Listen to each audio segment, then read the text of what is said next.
नमस्कार, मी doctor Suresh. Teacher education simplified चॅनलमध्ये आपलं स्वागत आहे.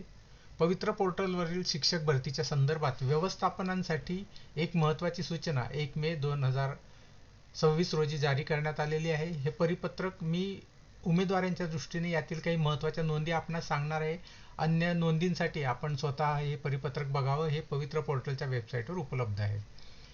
यामध्ये व्यवस्थापनांसाठी म्हणजे मॅनेजमेंटसाठी सूचना आहे, ज्या स्थानिक स्वराज्य संस्था म्हणजे जिल्हा परिषद असतील, महानगरपालिका असतील, तसेच खाजगी शैक्षणिक संस्था यांनी आपल्या शाळांमधील शिक्षकांची रिक्त पदांची जी माहिती ती पवित्र पोर्टलवर भरायची आहे. कारण जोपर्यंत या शैक्षणिक संस्था त्यांच्याकडे असलेल्या रिक्त जागा विषयनिहाय कॅटेगरीनिहाय जोपर्यंत अपलोड करत नाही, तोपर्यंत पुढच्या टप्प्यामध्ये उमेदवारांना ते दिसणार नाहीये. म्हणून या संदर्भातली माहिती ही स्थानिक स्वराज्य संस्था आणि खाजगी शिक्षण संस्थांच्या व्यवस्थापनांनी ही माहिती त्यांच्या लॉग इन मधून जाऊन पवित्र पोर्टलवर ही माहिती अपलोड करायची, जेणेकरून पुढच्या टप्प्यामध्ये विद्यार्थ्यांना उमेदवारांना कोणत्या जागा उपलब्ध विषयाने आहे त्याची माहिती मिळेल. ही कृती करण्यासाठी स्थानिक जे स्वराज्य संस्था आणि अन्य शाळांच्या व्यवस्थापनांना 1 मे ते 31 मे 2026 पर्यंतची मुदत देण्यात आलेली आहे. या मुदतीपर्यंत म्हणजे 31 मे पर्यंत सगळ्या शाळांनी आपल्या शाळेत असलेल्या रिक्त जागांची माहिती अपडेट करायची आहे.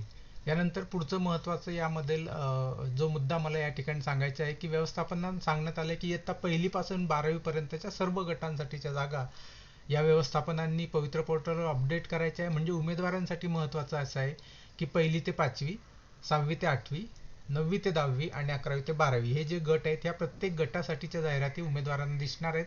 कारण शासनाने व्यवस्थापनांना सांगितलं आहे की आपल्याकडील ह्या सर्वच इयत्तांसाठीच्या ज्या काही रिक्त पदांच्या जागा आहेत त्या आपल्याला त्यांनी त्यांच्या पवित्र पोर्टल म्हणून अपडेट करायच्या आहेत.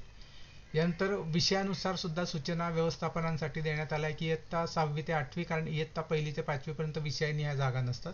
6वी ते 8वी पासून कोणत्या कोणत्या विषयाचे जागा येऊ शकतात हे सांगण्याच्या संदर्भात भाषा, गणित विज्ञान एकत्र, गणित विज्ञान आणि सामाजिक शास्त्र या विषयासाठीच्या जागा येऊ शकतात. ज्या शाळांमध्ये वर्कलोड असेल त्याप्रमाणे फक्त गणित विषयाची फुल टाईम जागा बसत असेल तर फक्त गणित विषयासाठी जागा येईल. फक्त विज्ञानाची फुल टाईम असेल तर विज्ञानाची जागा दाखवावी. आणि दोन्ही मिळून वर्कलोड असेल तर गणित आणि विज्ञान असं मिळून एकत्र एकच जागा तिथे दाखवता येणार आहे मॅनेजमेंटला. म्हणजे 6वी ते 8वी साठी या विषयांच्या जागा येणार आहेत.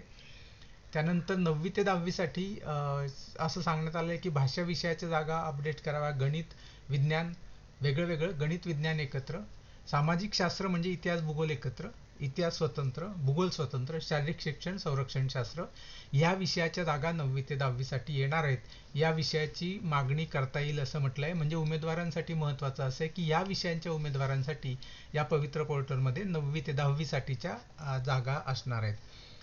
हे शाळांसाठी सूचना आहे की फक्त गणिताचा फुल टाईम शिक्षक हवा असेल तर गणित लिहायचं, फक्त विज्ञानाचे फुल टाईम शिक्षक हवे असतील तर विज्ञान लिहायचं, आणि वर्कलोडच्या दृष्टीने दोन्ही मिळून एकच शिक्षक हवे असतील तर गणित विज्ञान अशी एकत्र एकच जागा दाखवावी, अशा प्रकारची सूचना या ठिकाणी करण्यात आलेली आहे.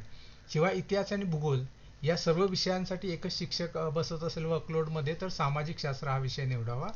म्हणजे सामाजिक शास्त्र विषय शिकवण्यासाठी इतिहास किंवा भूगोल या विषयाचे शिक्षक उमेदवार सुद्धा या ठिकाणी अर्ज करू शकतील.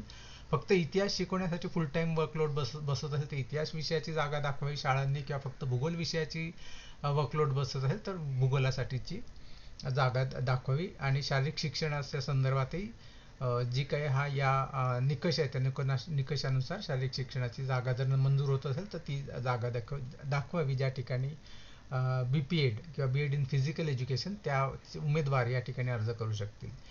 9वी ते 10वी पर्यंत झालं. आता 11वी 12वी साठी या विषयातील उच्च व माध्यमिक व कनिष्ठ महाविद्यालयाच्या संच मान्यतेच्या मंजूर असलेल्या पदांपैकी रिक्त असलेल्या पदांसाठी मागणी नोंद करता येईल.